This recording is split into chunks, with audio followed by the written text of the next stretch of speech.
Hello students, welcome to the Agnij online classes. और आज की क्लास में हम आगे बढ़ाएंगे क्लास 8 मैथ्स का topic linear equation in one variable. So students, आज हम क्वेश्चन नंबर 58 करने जा रहे हैं और आप देख सकते हैं थोड़ा सा लेंथी क्वेश्चन है, लेकिन इसको भी हम बहुत आसान तरीके से करेंगे और आसान तरीके से ही आपका आंसर आएगा। ऐसे क्वेश्चंस कर लेने के बाद स्टूडेंट्स, आप लीनियर इक्वेशंस में पूरे परफेक्ट हो चुके होंगे अगर आप ये बिना देखे कर लेते हैं। और अपना आंसर जब चेक करें, अगर आपका आंसर करेक्ट भी आता है तो याद रखिए आपने काफ़ी कुछ सीख लिया है। तो स्टूडेंट्स, आइए शुरू करते हैं। यहाँ पे पहले क्वेश्चन को समझेंगे। क्वेश्चन में आपको नंबर्स दिए हुए हैं और ब्रैकेट्स भी आपको यहाँ पे लगा के दिए हुए हैं स्टूडेंट्स। एक और जगह ब्रैकेट लगेगा जो आप यहाँ पे लगा सकते हैं, उन्होंने नहीं दिया था। तो जब भी न्यूमरेटर और डिनोमिनेटर में ऐसे दो नंबर साथ में होते हैं, तीन नंबर होते हैं, तो उनमें ब्रैकेट्स लगता है। स्टूडेंट्स, अब क्या करना है, यहाँ पे देखिए एक कन्फ्यूजन हो सकती है। यहाँ पे 30 या 17x माइनस 32 दिया हुआ है डिनोमिनेटर में। मतलब अभी तक हमने जितने भी क्वेश्चंस किए थे उसमें डिनोमिनेटर में अगर ऐसा होता था तो और टर्म्स नहीं होते थे, फिर हम क्या करते थे, इक्वल टू में क्रॉस मल्टीप्लिकेशन करके सॉल्व कर लेते थे। लेकिन स्टूडेंट्स, ऐसे क्वेश्चन में क्या होगा, आपको क्या करना है, डिनोमिनेटर में सिंगल डिजिट वाले जितने भी नंबर हैं उनको आप एक तरफ ले लीजिए, और ऐसा जो डिनोमिनेटर है जिसमें दो टर्म्स हैं उसको आप एक तरफ ले लीजिए।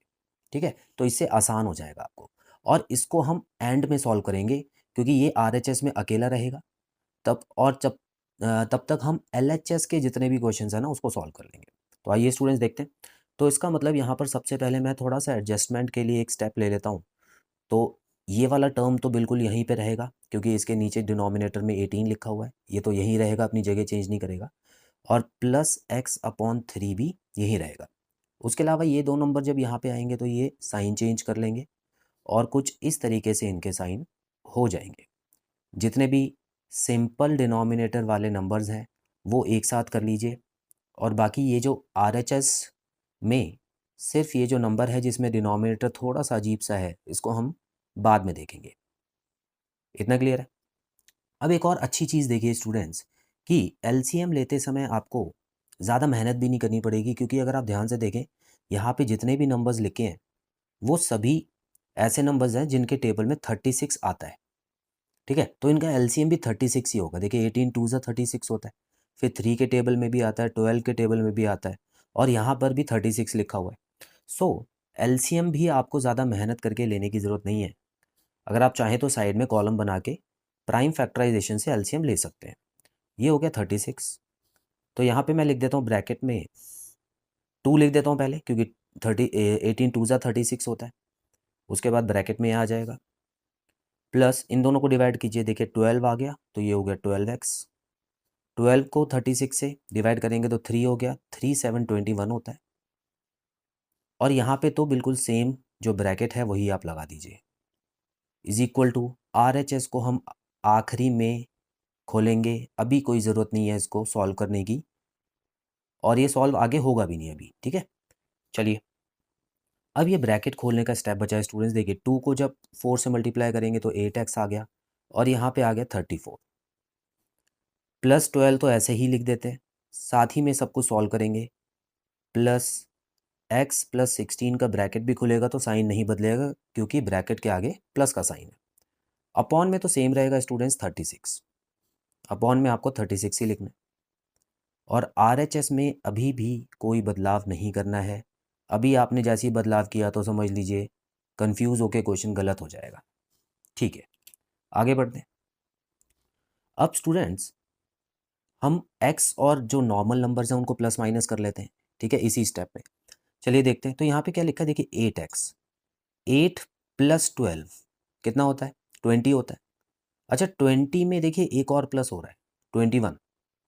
तो 21x तो प्लस में आ गया और माइनस में भी 21 है, तो ये तो बहुत अच्छी चीज़ होगी हमारे लिए, क्वेश्चन बहुत छोटा हो जाएगा। 21x तो प्लस में भी है और माइनस में भी 21x है, माइनस में भी 21x है। अच्छा, नॉर्मल नंबर्स में देखें +34 है और +16 है, तो इसका मतलब क्या हो गया स्टूडेंट्स, ये +50 हो गया, +50 दोनों ही प्लस में। अपॉन में क्या लिख दूँ, 36। ठीक है, तो अगले स्टेप में इन दोनों को हम काटेंगे। अभी तो एज इट इज़ ही लिख देते हैं, क्योंकि अगर सारे नंबर ही काट देता ऊपर तो आप हो सकता है कंफ्यूज हो जाते हैं वहाँ पे।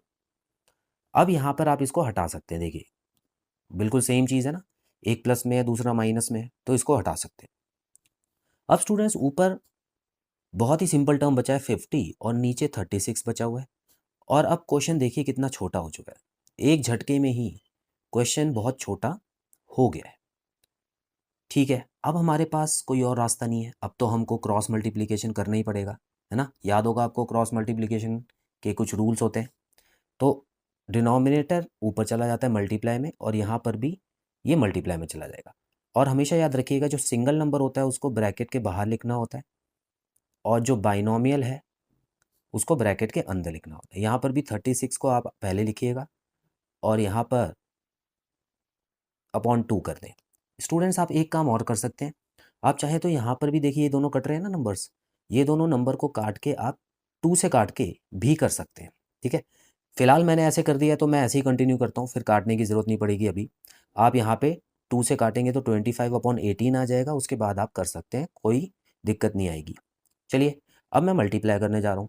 देखिए स्टूडेंट्स मैं 50 से मल्टीप्लाई करने जा रहा हूँ, तो 50 से ना करके 5 से कर दूँ, फिर एक ज़ीरो बढ़ा लेंगे, है ना। चलिए 17 के टेबल 17 5 का क्या होता है 85 होता है, ठीक है 85 होता है। अच्छा एक ज़ीरो और बढ़ा देता हूँ तो 850x हो गए। 32 को 5 से मल्टीप्लाई करेंगे तो आएगा 160। 160 तो आ गया, लेकिन एक ज़ीरो और लगेगा। ठीक है, तो इस तरह से बड़े ध्यान से आप अलग भी कर सकते हैं। 36 और 13 को मल्टीप्लाई करना है स्टूडेंट्स, आइए इसको तो करना पड़ेगा। 36 मल्टीप्लाई बाय 13, तो ये देखिए 3 6 18 हो गया, 3 3 9 होता है, और 6 15, और ये 16 1 3 1 3 होता है, और 4 कैरी ओवर का।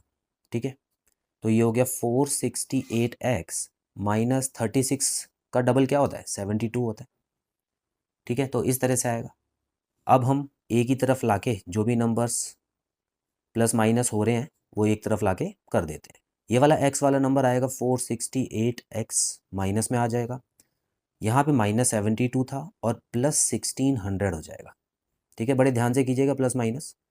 चलिए तो स्टूडेंट्स देखिए ज़ीरो में से मतलब यहाँ पे 10 हो गया है ना, कैरी ओवर मिला के 10 हो गया, 10 में से 8 गए तो 2 बचा, यहाँ पे 4 बचा, एक और कैरी ओवर लेना पड़ेगा, 14 में से 6 गए तो 8 बचा, यहाँ 7 है, 7 में से 4 गए तो 3 बचा, 382 इस तरफ आ गया। यहाँ पर देखेंगे ये तो बड़े सिंपल तरीके से हम लोग कर लेंगे, ये कुछ इस तरह से 1528 आएगा। ठीक है, आप मल्टीप्लाई माइनस करके आप अलग से भी देख सकते हैं स्टूडेंट्स, 1528 आएगा। चलिए अब लास्ट स्टेप और बचा है, इसको सॉल्व करते हैं। अब हम देखते हैं क्या ये एक दूसरे के टेबल में आ रहे हैं।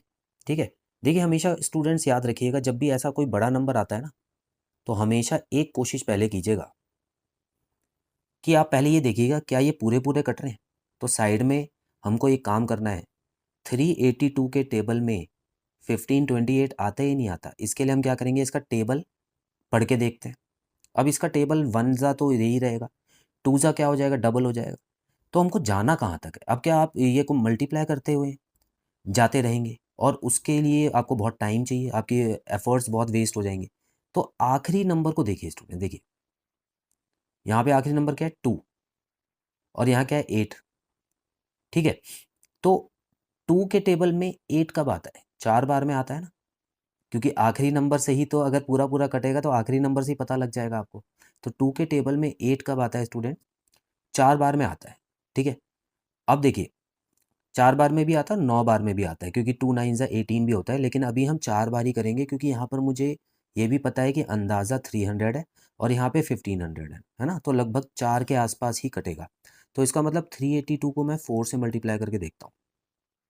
देखिए 4 2 8 हो गया, 8 4 32 हो गया 3, और 4 3 ज़ा 12, 13 14 15, ये देखिए 1528 पूरा पूरा आ गया। तो मेरा अंदाज़ा लगभग सही बैठ गया, इसका मतलब 382 इससे पूरा पूरा कट रहा है स्टूडेंट्स।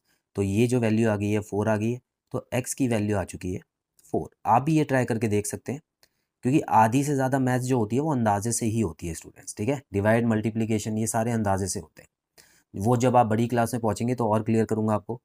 फिलहाल के लिए आई होप आपको ये क्वेश्चन बहुत अच्छे से समझ आए। तो बहुत जल्द मिलते हैं अपनी अगली क्लास में नए क्वेश्चन के साथ। Till then bye bye.